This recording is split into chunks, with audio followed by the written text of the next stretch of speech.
Y vamos a despedir el programa con la presencia del director de la Casa de las Culturas, Fernando Cerón, que nos ha traído además un recuerdo.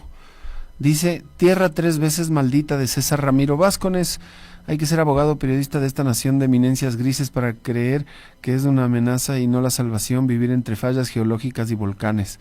Ah, no, ya me empezó a gustar. Es un muy buen libro. Los libros, bueno, hola, ¿qué tal, Kike? ¿Qué tal con todos? Es una de las últimas publicaciones que sacamos en la Casa de la Cultura. Es la primera publicación que se le hace al César acá en Ecuador. Ha publicado en varios países. Y esta es una novela maravillosa de cómo las élites de este país odian a este país. No les digas así de frente. Reflejado además en uno de los escritores más importantes que ha tenido las élites ecuatorianas. Es un gran libro, te lo recomiendo ahí para que lo leas. Oye, te agradezco mucho. No les trates así a las élites, porque las élites se pueden sonrojar. Bueno, yo creo que no se sonrojan con mucho en realidad en este país. Sí, no es tan fácil. Vimos recién hace unos días atrás la sentencia de la Corte Constitucional sobre el caso Fukuyama y vimos, no creo que se hayan sonrojado por la esclavitud existente en este país hasta ahora. Y creo que menos se van a sonrojar porque en un libro les cuenten un par de verdades. Oye, hay muchos temas, pero quisiera empezar con un poco la generalidad, ¿no? De cómo está el país en términos de convivencia. ¿Cómo ves desde el despacho principal de la Casa de las Culturas, sede Benjamín Carrión, en las avenidas Amazonas y Patria, y la otra que cruza? 6 y Patria. 6 y Patria, ahí está más o menos tu oficina. Oye, desde esa ventana, ¿estás viendo el país con qué ojos? Bueno, creo que no solamente le vemos desde esa ventana. Yo tengo la suerte de viajar por este país todas las semanas. No hay una semana que no esté en alguna provincia diferente de este país por mi trabajo.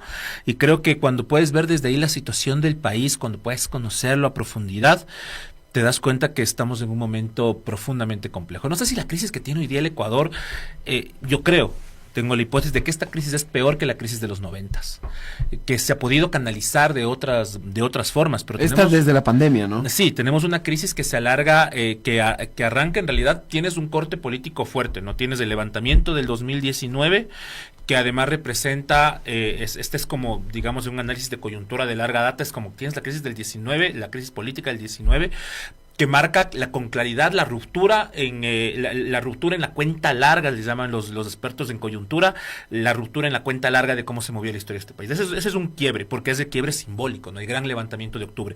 Pero luego de eso viene la pandemia, luego de eso viene una crisis económica profunda de la que este país no ha logrado salir, luego de eso te descanta encima y te explota la crisis de seguridad, que nos muestra que muchas cosas cambiaron en el interior del país en estos últimos años, y luego ya tienes ahora un escenario complejo, la crisis energética, la crisis económica se ha aumentado, hay una crisis de desempleo profunda, y creo que todo eso nos lleva a un momento duro. Es decir, vemos ahorita estamos en un momento muy complejo, por ejemplo, en las cooperativas de ahorro y crédito. En estos últimos meses han quebrado varias. Entonces, cuando vos ves un poco todo este contexto, te das cuenta que hay un momento de crisis y la gente está asimilando la crisis de diverso modo. Y además, una de las cosas que nos está pasando y que es terrible es que estamos en un país que está profundamente polarizado.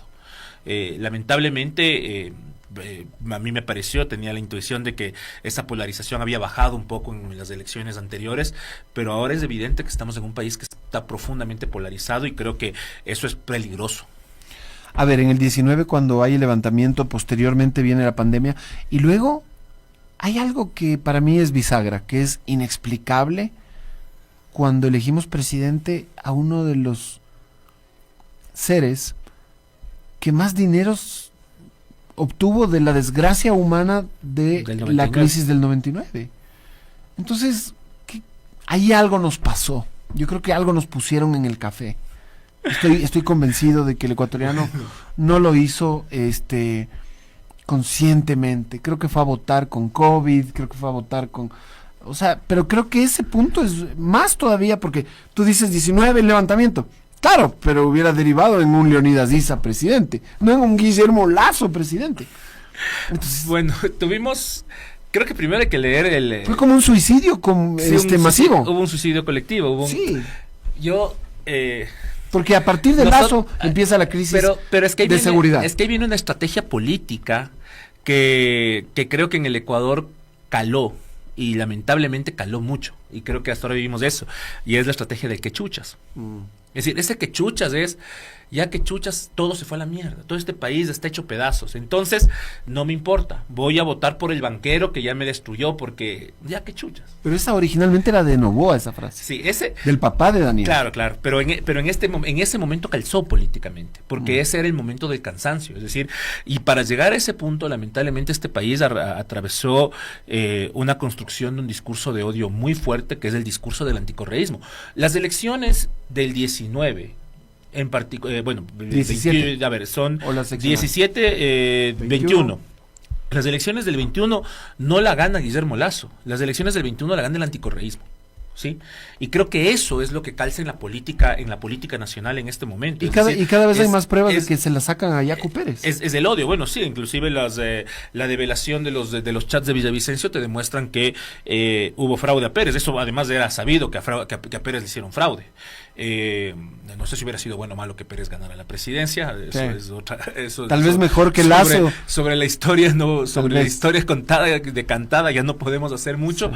pero sí tenemos un escenario en el que efectivamente había una fuerza popular muy fuerte, ¿no? Y ahorita hay que ver, digamos, de alguna manera cómo va a evolucionar en el nuevo contexto electoral, pero sí es el factor determinante de la política. Hoy en día es el clivaje correísmo-anticorreísmo. Ese clivaje es fundamental en la política ecuatoriana. Y lamentablemente sigue siendo, porque deberíamos superarlo. Es decir, estamos a 7 años de que se acabó el gobierno de Rafael Correa, y que ese siga siendo el clivaje que organiza la política ecuatoriana. Eso no tiene sentido, eso sí es un suicidio colectivo, es decir, ya no está, ya hace 7 años este actor político ya no es el presidente de la República, y han pasado muchas cosas, y yo te digo, incluso formalmente uno puede pensar, yo era anticorreísta a la izquierda, vinculado siempre con el movimiento indígena, perseguido por el gobierno de Rafael Correa, 2 veces me detuvieron, tal, pero claro, ahora regresas a ver con retrospectiva y dices, sí, todo bien, pero capaz es mejor, ¿no? Es mejor que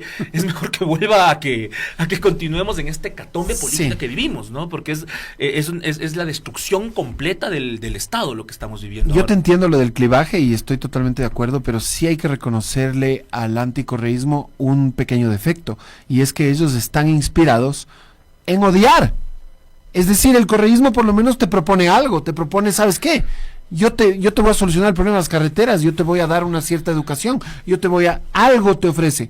El anticorreísmo no te ofrece nada. Entonces yo creo que para mí el cáncer del anticorreísmo precisamente está basado en que es para rechazar algo y no para proponer otra cosa. Y la prueba es estos 8 años han generado, miseria. Es que la construcción que han hecho es una construcción del odio. Es decir, esa es la narrativa que se ha instaurado. Propongan otro ismo, pero un pro, no un anti. Claro, pero lo que han instaurado es la lógica del odio, y sobre la lógica del odio, pero es que además cuando miras el contexto internacional, no solamente es el odio, no solamente pasa aquí en Ecuador. Es decir, ¿qué pasa en Argentina? En Argentina no gana Milei per se, gana el antikirchnerismo. Esa es la política que gana. En Colombia se están jugando a la construcción del discurso del antipetrismo, y sobre el discurso del antipetrismo van a enfrentar las próximas elecciones en Colombia. Ese es el problema del anticorreísmo. ¿Qué sucede en Venezuela? Mete cualquiera. En Venezuela es el antichavismo. ¿Cuál es el requisito para ser anticorreísta? Odiar a Correa. Claro. No tienes que ser una persona, no tienes que tener con propuestas política honorable, cualquier pendejo, cualquier delincuente. Sí. Entonces estamos en un país donde estamos careciendo de propuestas, y lamentablemente, ¿qué te dicen las encuestas? Escuchaba hace un rato hablar más o menos de qué te dicen las encuestas electorales de este país. Pero claro, es decir, las encuestas te están mostrando eso, te están mostrando que hay un ejercicio, correísmo, anticorreísmo. Esa es la política en este país hoy en día. Y cuando miras, en cambio, ya cuando tienes las otras opciones, están absolutamente invisibilizadas. Es decir, tienes mucho más abajo a Leonidas Issa, y ahí sí muchísimo más abajo a Jimmy Jairala, y ya los demás ya no existen. Mira, en esta la ponen a Luisa 45, Noboa 39, que me parece un poco exageradito, ¿no? Está muy inflado. No, mentira. Y en tercero está Tabaqui. Vi esa encuesta, pero no sé qué tan seria sea, ¿no? Yo tengo ahí no sé si Tabaqui saque el voto de su mujer, no sé. Es decir, es el candidato de Lasso, el gobernador de Guayas de Lasso, no sé si es que... Tal vez son las élites de Guayaquil que ya no quieren apoyar a Noboa. Y las encuestas, y bueno, es decir, la mayor parte de las encuestas, que es como un promedio de encuestas, de todas las encuestas, te ubican a una Luisa en el 30%, a un Noboa en el 20%, a Leonidas en el 5%, Jairala por el 3% y los demás para abajo. Ese es, digamos, el promedio de encuestas, ¿no? Aquí sale Leonidas pegadito ese es a el Tabaqui. escenario en la mayor parte de las encuestas, ¿no? Sí, en esa encuesta creo que Tabaqui tiene 4.3 y Leonidas 4.1, una cosa así. Sí vi esa encuesta hoy en la mañana. Están pegaditos ahí, Tabaqui y Leonidas Issa. Bueno, ¿crees que hay alguna salida para este país a esta altura del partido que no sea Correa y el correísmo, o la RC5, y los que se anteponen, o sea, los que son ante ellos sus opositores, los Noboa y el anticorreísmo? Ahorita es ADN, la verdad. Claro, ahorita es ADN como fuerza política, es decir, complejo, no sé si es que en este país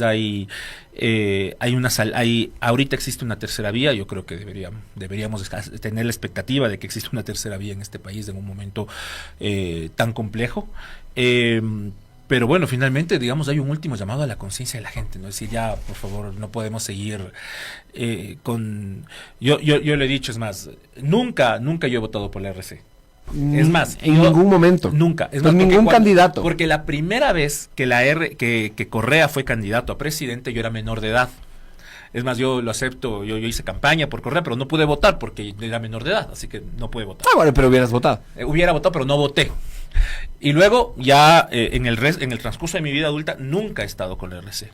Sin embargo, ahora, y lo digo públicamente, si es que hay una segunda vuelta entre la RC y ADN, votaré por la RC.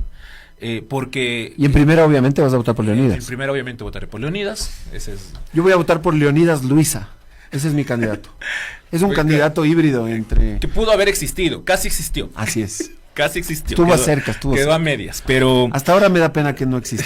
Sí, pero claro, en un escenario político así, porque tenemos que darle vuelta. Es decir, hemos vivido 7 años, 8 años de lo que estamos teniendo es una destrucción permanente del Estado. Sí.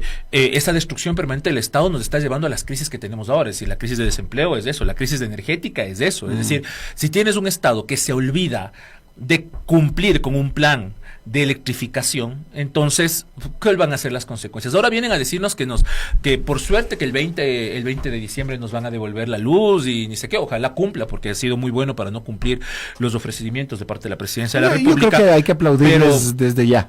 Pero si es que lo cumplen, primero tienen que reconocer algo, porque la discursividad que están haciendo es hemos hecho la tarea. Bueno, capaz, digamos, Toachi Pilatón se tuvo que haber terminado, la obra estuvo lista cuando el gobierno de Correa terminó, y recién 7 años después vienen a terminar la obra. Nos han demostrado que Coca-Cola Sinclair funcionaba y es la que de alguna manera nos ha sostenido. Pero también hay que reconocer que por fin llovió, porque si no estuviera lloviendo en la semana que hemos tenido, no iban a podernos dar luz el 20 de diciembre. Es decir, hay otra teoría que dicen que no saben si es permanente, o sea que nos están ofreciendo suspender los apagones, pero no sabemos si para siempre. Si capaz el 21 vuelven. Claro, después de Navidad. O después del 9 de febrero. Exacto, el 9 de febrero es un día clave, ahí podríamos recuperar la luz o volverla a perder. Lo más seguro. Capaz el 10 ya no hay luz, el 10 de febrero capaz ya no hay luz, eso nunca sabe cómo... Sí, ya te leí, ya deja de molestar, oye. Todo el programa molestando a este productor. No sé si es mi productor o mi hater. Es una de las dos cosas. Ajá, es una de las dos. Estoy con Fernando Cerón, director de la Casa de las Culturas en Ecuador, sede Benjamín Carrión. Oye, te quería preguntar, porque creo que viniste también para hablar un poco del tema de los artistas y de cuando ponen en escena su expresión, cuando en el escenario se explayan. Y te quería preguntar sobre un caso en particular, primero, el de Alondra Santiago, cuando le cambió un poquito la letra a una música que no era el himno nacional y después le metió el coro del himno nacional y terminó deportada prácticamente. O sea, terminó expulsada, expectorada del Ecuador. ¿Qué sentiste ese día? Ese día en particular. Bueno, creo que uno lo único que puede sentir en esos contextos es indignación. También te da un poco de rabia, ¿no? Es decir, esta gente se pasa pregonando la democracia. Se pasan pregonando que son los más demócratas del mundo. El discurso que construyeron contra el gobierno de la Revolución Ciudadana fue el discurso de la democracia y de la libertad. Pero ni bien tienen la primera oportunidad para hacerlo, pues se van de aquí los periodistas, se acaba la libertad de expresión. Lo vimos en Guillermo Lazo, vivimos varios periodistas que tuvieron que salir huyendo de este país, más allá de sus posturas ideológicas o el trabajo que hagan entre los periodísticos, pero que hayan tenido que salir del país, te demuestra que estamos en una situación crítica y que aquí no hay ningún derecho a nada. Y lo de Alondra Santiago, ¿qué creo que te demuestra eso? Yo no sé qué digan, pero creo que además, el ejercicio que hace la Alondra creo que es un ejercicio absolutamente necesario. Hay que cuestionarnos en este país del Estado-Nación. Es decir, cómo se ha construido el Estado-Nación. Si estamos como estamos es porque ha fracasado la construcción del Estado-Nación. Porque los conceptos, los cimientos sobre los que estamos construyéndolo no son suficientes para lo que somos como nación. Yo, ahorita que lo que mencionabas, lo de me acordaba, no sé, siempre todos invitados a la Cinemateca Nacional de la Casa de la Cultura. Tenemos la sala de cine abierto de miércoles a sábado. Y cuando uno entra, la imagen de inicio de la sala de cine, que siempre está puesta esa, es un escudo del Ecuador un poco jugado con un rostro. En realidad es una persona que se disfrazó de escudo del Ecuador y que... Por favor, a las autoridades del gobierno nacional, si vienen a llevar al señor ¿qué Serán, van a hacer cuando para que lo vean, deporten? ¿Qué van a hacer? Me han de deportar. ¿A dónde te van a deportar? Es que soy ambateño, me deportarán a Ambato. Que se regrese a Ambato. En este momento, por favor. Eso no sé si me deportan a Ambato. Pero claro, uno mira esta imagen y dice, claro, es decir, ¿por qué pusimos esa imagen? No es no intencional que esa imagen sea la imagen de entrada a la Cinemateca Nacional del Ecuador. Porque estamos cuestionándonos de ese sentido de lo nacional. Hay que cuestionarnos del sentido del Estado-Nación. Y hay que dejarnos de estos... Finalmente estos arribismos y este chauvinismo de querer defender a ultranza un sentido de país y de nación que nos ha demostrado por todos lados que ha fallado. Tierra mil veces maldita, que es el libro que te traje a regalar, creo que es una gran posibilidad para explicar eso desde la literatura. Es decir, Tierra tres veces maldita. El nombre lo dice todo y creo que hay que hacer un cuestionamiento efectivamente hay que hacernos un cuestionamiento efectivamente sobre la construcción del Estado-Nación. Oye, tú que eres un curador de cultura, te quiero consultar. El evento de Mugre Sur, cuando suben ese muñeco de Noboa prácticamente encapuchado y ahorcado, ¿incita al odio? ¿En qué niveles? Si es que. A ver, yo creo que ahí hay que hacer esta discusioncita bien compleja. Creo que por primera vez esto nos tiene que abrir una discusión respecto a la libertad, a la libertad de expresión y a la libertad estética en las artes. Creo que esa ha sido una discusión pendiente. Mucho hemos discutido de la libertad de expresión en los medios de comunicación y tal, pero no hemos tenido una discusión respecto a la libertad creativa. Y creo que este es un contexto para ponernos a discutir. Es decir, finalmente, ¿qué es el arte? El arte es la capacidad de un individuo de demostrar en su momento las condiciones sociales y las particularidades de cada una de las sociedades. ¿Cómo lo hace? A través de un lenguaje que a veces es incomprensible, a veces es difícil de entender, a veces es de ruptura.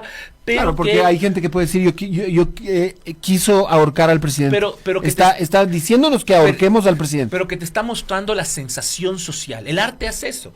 El arte te demuestra la sensación social. A veces hay arte que está despolitizada, entre comillas, no existe la despolitización, todo es político. El hecho de que algo no te hable de política termina cayendo en el sentido común, y el sentido común es respaldar el poder de turno, pero el arte siempre te muestra estas condiciones en las que vive la sociedad. Y si vivimos en una sociedad profundamente violenta, donde en el Guabo te acaban de tener una matanza de 10 personas, y luego de la matanza de 10 personas te cogen y te matan 28 personas entre el cantón del Guabo y el cantón de Machara en represalia a eso, y si en Chone te acaban de matar a 4 personas, vivimos en un país que tiene un nivel de violencia brutal. Vivimos en un país donde qué más violento que la gente se muera porque no hay luz. Y de repente vives en ese país y una expresión artística es violenta, entonces es porque estás contando y sintiendo lo que vive el país. Claro. No es que la violencia viene de la expresión estética, sino que en una sociedad como la que estamos, la expresión de violencia viene de allí. La expresión estética del arte es violenta porque el Ecuador así lo es. Fernando Cerón, de la Casa de las Culturas, gracias por habernos visitado. No, muchas gracias, Diego, por el espacio, y bueno, un saludo siempre a los compañeros de Radio Pichincha. Quiero contarles que la emoción está en el aire este 13, 14 y 15 de diciembre. Pichincha será el epicentro de la magia con el Festival Internacional del Globo Mitad del Mundo 2024. ¿Quién está listo para vivir un espectáculo inolvidable? Prepárate para disfrutar del colorido despegue de globos y shows imperdibles. A la primera persona que me diga ¿cuándo es mi cumpleaños? Porque ha habido polémica, ya pasó mi cumpleaños hace un rato y me siguen festejando, entonces quiero acabar con este tema.